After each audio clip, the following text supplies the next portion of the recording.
I read the headline the same way you probably did, with that instinctive mix of curiosity and skepticism that comes whenever a political story promises historic rupture. Canada taking a bold action toward a former American president is the sort of phrasing that seems engineered to provoke, to suggest theater. Yet beneath that surface, beneath the adrenaline of the headline, there is a quieter and far more consequential story that most people missed. It is a story about how nations understand their own sovereignty, about the long arc of institutional development, and about what happens when a country once defined primarily by proximity to a more powerful neighbor begins to rethink what that proximity means. You saw the clips, you heard the commentary, but what you may not have seen is the deeper constitutional and economic realignment taking shape behind Canada's announcement. My task is to walk you through that hidden layer, not to amplify excitement, but to illuminate the structure beneath it. What officially happened is straightforward enough. Canada made a declaration about its economic posture that challenges long held assumptions about North American interdependence. What struck me and what likely struck you, even if you could not yet articulate it, was how the announcement did not sound like a negotiation or a protest.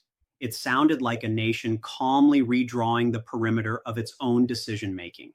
For decades, Canada's economic strategy has been understood in relation to the United States, shaped by the gravitational pull of the American market and the unpredictability of American politics. When the United States has been steady, that interdependence has been a source of prosperity. When it has been less steady, Canadians have felt the tremors. What made this moment so unusual is that Canada signaled it no longer intends to tie its long-term planning to those tremors. To understand how we arrived here, you have to consider the slow accumulation of pressures that have reshaped the incentives of modern governance. Nations rarely rethink their economic foundation spontaneously. They do it when the cost of maintaining the familiar becomes greater than the cost of building something new. The last several years have delivered a series of lessons about vulnerability, supply chains fractured, political cycles destabilized, trade policy weaponized. If you are a Canadian policymaker watching these developments, you eventually confront a question that is not ideological but practical. Should the stability of your own citizens' livelihoods depend on political dynamics you cannot influence? That question, perhaps more than any immediate dispute, is what pushed Canada toward the moment we are discussing now. The mechanics, when you strip away the rhetoric, come down to the slow but deliberate construction of alternatives. Economic dependence is not undone by a speech. It is undone by infrastructure investment and the kind of industrial strategy that takes years to assemble. What Canada revealed is not merely a policy preference, but an institutional blueprint. It involves domestic production capacity, diversified markets, and the recognition that sovereignty is expressed not through defiant slogans, but through the quiet ability to act without waiting for permission. You might feel that this is obvious, yet it is only obvious in hindsight. Interdependence is comfortable until it is not, and institutions tend to cling to comfort until a shock forces them to reconsider, which brings us to responsibility. It is tempting to attribute every shift in North American economic relations to the personality of a single American leader. And certainly, the volatility of recent administrations played a role in sharpening Canada's resolve, but institutions respond to incentives, not personalities. When a country, especially a large one, adopts a posture of unpredictability, its partners look not at the individual, but at the system that allows such unpredictability to become policy. Canadians saw a pattern, not an outburst. They saw a political environment in the United States that could swing dramatically from one election to the next. And they asked themselves whether a nation of their size, with their aspirations, could afford to be carried along by those swings. The answer increasingly was no, yet the consequences of this decision extend far beyond the realm of trade. They touch on how democratic societies navigate uncertainty, how they balance openness with resilience, and how citizens make sense of a world in which economic security is no longer guaranteed by geography. You may not work in manufacturing or forestry or housing, but the institutions that govern those sectors shape the civic life you inhabit. When a nation reorganizes its economic foundations, it inevitably reorganizes the expectations of its people. Canada is signaling that the old assumption that the United States is the fixed point around which the Canadian economy orbits may no longer hold. Whether you agree with that shift or not, it is a significant recalibration of democratic self standing. The human element is easy to overlook when conversations drift into the language of systems and sovereignty. But behind every policy choice are workers, households, and communities who depend on stability. For them, this shift is not an abstract gesture of national confidence. It is a bet on a future that feels more controllable than the one offered by continued dependence. Some will see it as overdue. Others will worry it introduces new risks. Both reactions are understandable. Nations, like people, navigate trade-offs. I want to leave you for now with a reflection that sits above the political fray. This moment reveals the tension at the heart of modern governance, the desire for autonomy in a world built on interdependence. Canada is not rejecting interdependence. It is renegotiating its terms, and it is doing so at a time when many democracies are reconsidering how to protect themselves from volatility without isolating themselves from opportunity. That balance is difficult, and no single announcement resolves it. But this is one of those inflection points where you can sense the architecture of a political order shifting, even if the finishing touches are years away. As we step further into the mechanics of this shift, I want you to picture something less dramatic than a diplomatic showdown and far more consequential. A nation quietly adjusting the gears of its own economic machinery. That is what Canada has begun to do, not by declaring a rupture, but by designing a system that reduces the need for one. If you think about institutions the way I often encourage you to, slow-moving, inertia-bound, shaped more by incentives than by impulses, you begin to see why this moment carries such weight. Canada is not walking away from the United States. It is walking toward a version of itself that does not rely on the goodwill or predictability of a larger neighbor. And that distinction, though subtle, is the entire story. What enabled this and what is still enabling it is a confluence of long-term trends that make institutional recalibration not only possible, but prudent. You see it in the fragility of global supply chains, in the politicization of trade policy, in the way economic stability now hinges on political temperament more than on traditional economic fundamentals. When volatility becomes predictable, institutions adapt. For Canada, adaptation meant treating the United States not as an adversary, but as a variable, one that can no longer serve as the fixed anchor of national planning. You might feel that such realism borders on pessimism, yet it is actually an act of institutional maturity. Democracies that endure learn to insulate themselves from the emotional turbulence of politics, both domestic and foreign.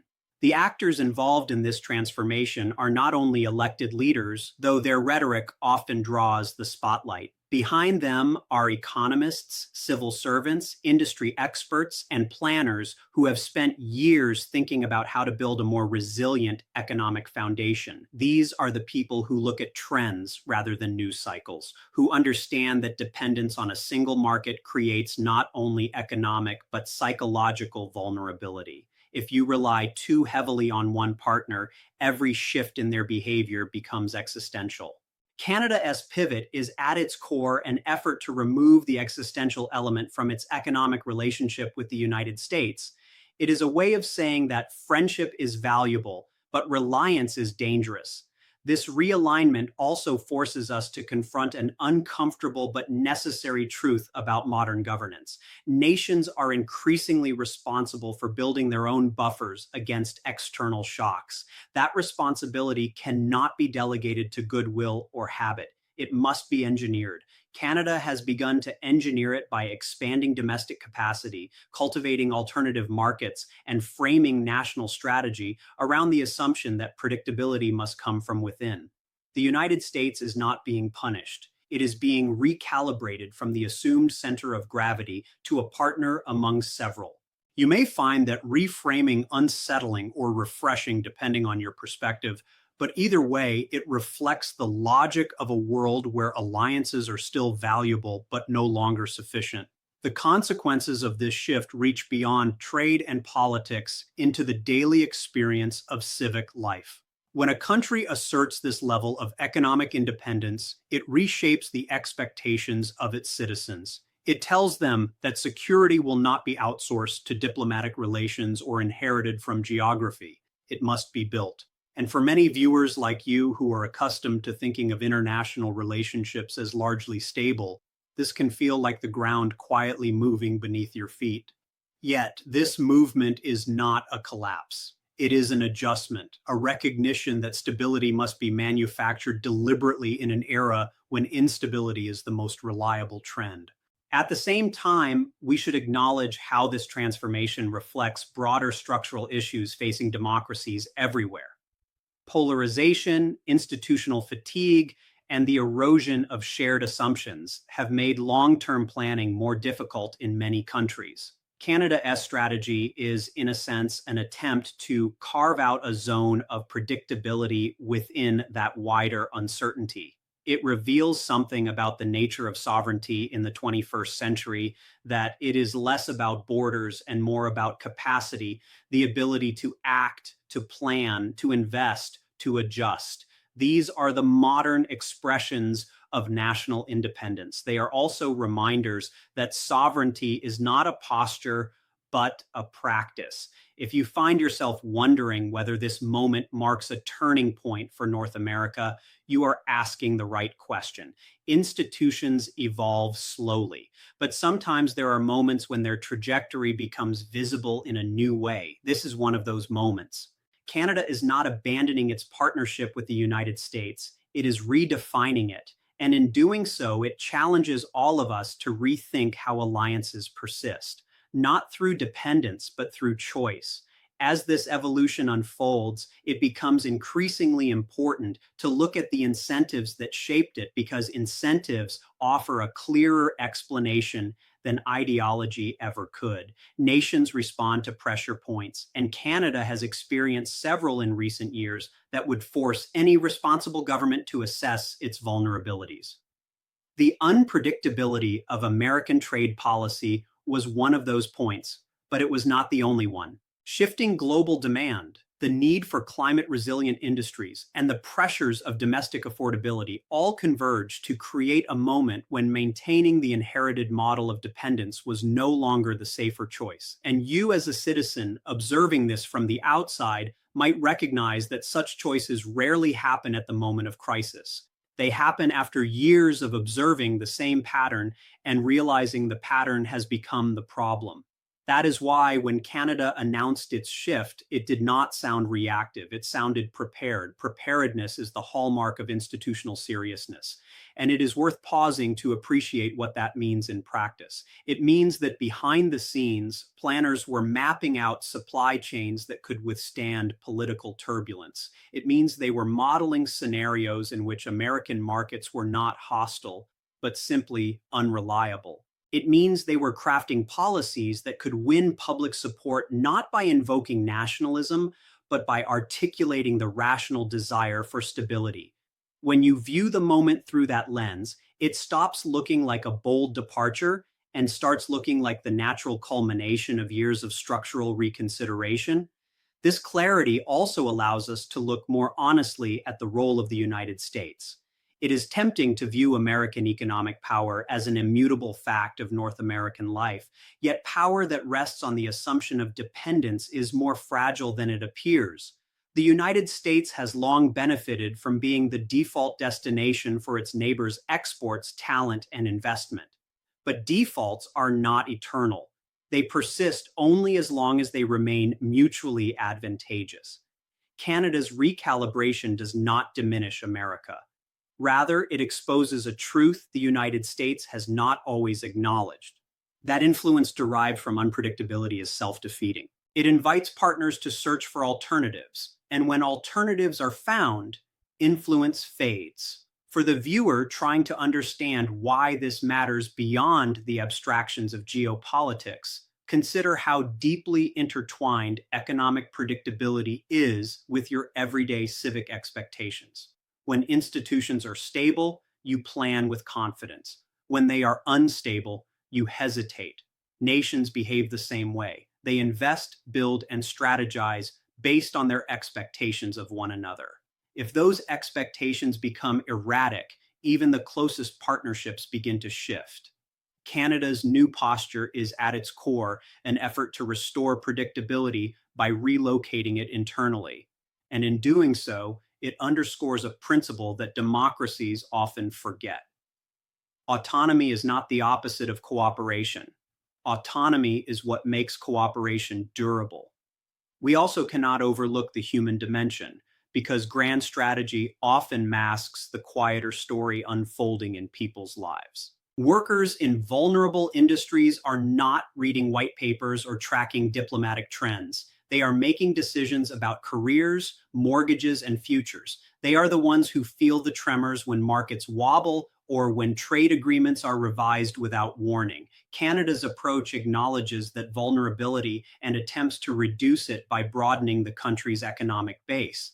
It is not a promise to shield every job from global forces. That would be unrealistic.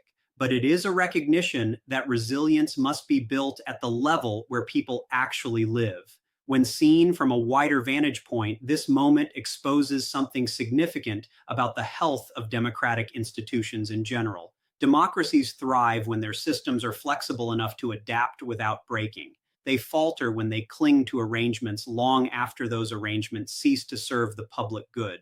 Canada's shift, then, is not just a reaction to American volatility, but a demonstration of democratic adaptability. It shows that institutions, when functioning properly, can recognize their own structural vulnerabilities and adjust before they become crises. And that, I suspect, is one of the deeper reasons this moment has captured so much attention. It is not only about Canada and the United States, it is about whether modern democracies can still make long-term decisions in a short-term political world. As I continue, I want you to keep one question in mind. What does it mean for a nation to grow into its own economic identity? Because that question sits at the center of everything unfolding here, and it will guide the next part of our discussion. As we trace the arc of this development toward its conclusion, the question I left you with begins to take on sharper definition. What does it mean for a nation to grow into its own economic identity? In many ways, it means recognizing that geography is not destiny, and that history, while instructive, does not dictate the future. Canada has long been described as a middle power, a nation whose fortunes rose or fell in tandem with the decisions made south of its border. That description was never entirely accurate, but it persisted because it offered a convenient framework through which to understand continental politics. Now, however, Canada is rewriting that framework, not through bravado, not through rupture, but through the patient construction of a system that allows it to stand upright in a world that does not reward dependence. As you consider the broader implications, it becomes clear that this shift marks more than a change in economic strategy. It marks a maturation of political philosophy. For generations, Canada navigated its relationship with the United States with a predictable blend of cooperation, caution, and compromise. That posture served both countries well in many contexts, but it also created blind spots, assumptions that did not age well in an era defined by volatility. When a nation begins to see that the stabilizing force it once relied upon is no longer as stable, it must choose between nostalgia and adaptation. Canada has chosen adaptation, and in doing so, it demonstrates something valuable about institutional resilience, that sovereignty is not a shield one raises against the world, but a set of capacities one builds to participate in it on equal footing. This evolution also challenges the United States to reflect on its own posture, though that reflection is not guaranteed. For too long, American influence relied on the belief that its neighbors had no practical alternatives. But the world changes, and so do incentives. When unpredictability becomes a governing strategy, even allies begin to diversify. If this moment carries a lesson for the United States, It is that leadership grounded in stability invites partnership, while leadership grounded in volatility invites recalculation. Canada has recalculated not out of hostility, but out of prudence. And prudence, especially in geopolitics, is often the quiet force that shapes history more profoundly than confrontation ever could. But let us bring this down from the level of nations to the level where you live your civic life. Why does any of this matter to you? It matters because the stability of institutions, whether domestic or international, affects the choices available to individuals. It affects whether jobs are secure, whether markets are predictable, whether governments can plan beyond the next election cycle. When a country strengthens its economic footing, it indirectly strengthens the footing of its citizens. And when countries across the world begin to rethink how they manage uncertainty, it signals a wider shift in the expectations that democracies place on themselves. You, as a participant in your own democratic system, benefit from understanding these dynamics because they shape the world you inhabit. Even if you never think about trade policy or supply chains, the human impact remains at the center of all of this. Canada's strategy is not a theoretical exercise. It is a response to the anxieties of real communities whose economic ties to the United States have often felt like both lifelines and liabilities. Those communities deserve institutions that plan for their future rather than reacting to someone else's political cycle. And in recognizing that responsibility, Canada is demonstrating a form of leadership that is quieter than confrontation, but more durable than rhetoric. It is leadership rooted in the belief that citizens deserve predictability in a world defined by uncertainty. Pulling back one final time, I want to emphasize what this episode reveals about the broader condition of democratic governance. We often imagine democracy as a system built on ideals, and it is, but it is also a system built on infrastructure, coordination, and the ability to act coherently in a competitive world. When democracies adapt thoughtfully, they display their strength. When they cling to outdated arrangements, they expose their fragility. Canada's pivot may not resolve every challenge it faces, but it reflects a seriousness about governance that many democracies struggle to maintain in an age of constant political churn. And so we arrive at the end of this topic with a clearer sense of what has actually happened. Not a confrontation between neighbors, not a rupture in the continental order, but a recalibration grounded in confidence rather than fear. Canada is not declaring independence from the United States. It is declaring independence from uncertainty. And in doing so, it offers a model for how nations might navigate a world where the old assumptions about stability no longer apply. You may agree with this approach or question its feasibility, but either way, it invites reflection on what genuine sovereignty looks like in the modern age. As always, I leave you with a question rather than an answer. What do you believe true national independence requires in a world where stability must be built rather than inherited? Your answer to that question shapes not only how you view this moment, but how you understand your own role as a citizen in strengthening the institutions you rely on. If you found this discussion helpful, I invite you to subscribe, comment, or share your perspective. The more we think together about the forces shaping our democracies, the stronger our civic life becomes. In today's digital world, cryptocurrency is no longer just a trend. For many people, it has become a real business opportunity that can be started with basic knowledge and an internet connection. The first step in treating crypto as a business is education. Understanding simple concepts like Bitcoin, Ethereum, wallets, exchanges, and how the market works is essential before putting in any money. Some people use trading to earn short-term profits, while others focus on long-term holding. And there are also options like staking and passive income where crypto can grow over time without constant buying and selling. What makes crypto attractive is flexibility.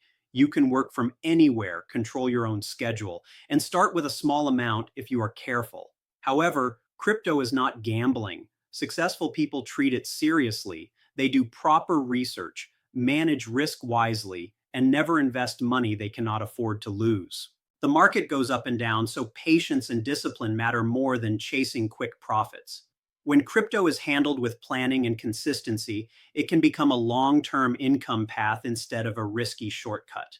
If you want more simple and practical videos about crypto and online income, make sure to subscribe to the channel and stay connected for upcoming content.